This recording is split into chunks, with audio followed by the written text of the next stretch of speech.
और इस वक्त की बड़ी खबर बता दें, हरियाणा के मुख्यमंत्री मनोहर लाल का महिला आरक्षण पर बयान सामने आया है। उन्होंने प्रधानमंत्री नरेंद्र मोदी को धन्यवाद दिया है और कहा है कि प्रधानमंत्री नरेंद्र मोदी बधाई के पात्र हैं। उन्होंने कहा कि महिलाएं भी इस बिल के बारे में हमसे पूछती थी। हरियाणा सरकार ने पहले ही महिलाओं की भागीदारी 50% सुनिश्चित की हुई है। पंचायती राज संस्थाओं में और स्थानीय निकाय में महिलाओं के लिए 50% सीटें रिजर्व हैं। लोकसभा और विधानसभा के लिए भी चर्चाएं होती थी। महिला आरक्षण बिल के पास हो जाने से देश की राजनीति में महिलाओं की भागीदारी बढ़ेगी। और महिला आरक्षण बिल पर कांग्रेस की ओर से श्रेय लेने पर मुख्यमंत्री ने पलटवार किया और कहा कि अगर कांग्रेस बिल लेकर आई थी तो उन्हें पास भी करवाना चाहिए था। उन्होंने ये भी कहा कि यह दिन अपने आप में याद रखा जाएगा। महिला आरक्षण पर सीएम मनोहर लाल का बड़ा बयान सामने आया है। महिला आरक्षण के लिए उन्होंने प्रधानमंत्री नरेंद्र मोदी को धन्यवाद देते हुए कहा कि वो बधाई के पात्र हैं। साथ ही कहा कि हमने भी स्थानीय निकाय में आरक्षण की व्यवस्था की है।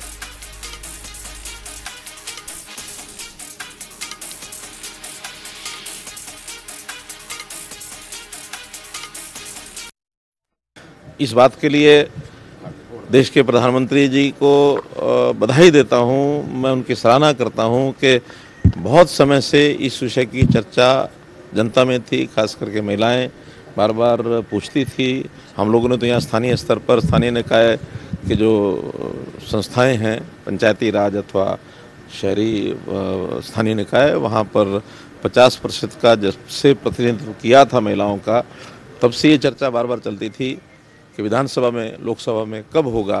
तो ये बिल आया है। ये एक सराहना योग्य ये कदम है। महिलाओं को भागीदार मिलेगी, भागीदारी उनकी होगी। उन महिला सशक्तिकरण का जो कार्यक्रम सरकार का चल रहा है, उसमें बहुत से विषय हुए। उसमें चुनाव में भी उनकी जो 33% की भागीदारी का जो बिल आ रहा है, निश्चित रूप से इससे महिलाओं का सशक्तिकरण बढ़ेगा। अगर बिल लेके आए तो पास कराना चाहिए था, नहीं कराया तो कोई कारण रहा ही होगा। धन्यवाद। नए संसद भवन को लेकर क्या कहेंगे?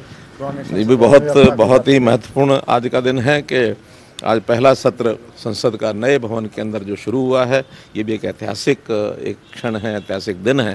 ये हमेशा याद रखा जाएगा। और इस ऐतिहासिक दिन पर ही इस प्रकार का जो महिलाओं का रिजर्वेशन का जो बिल आया है, ये अपने आप में और एक बढ़िया बात है।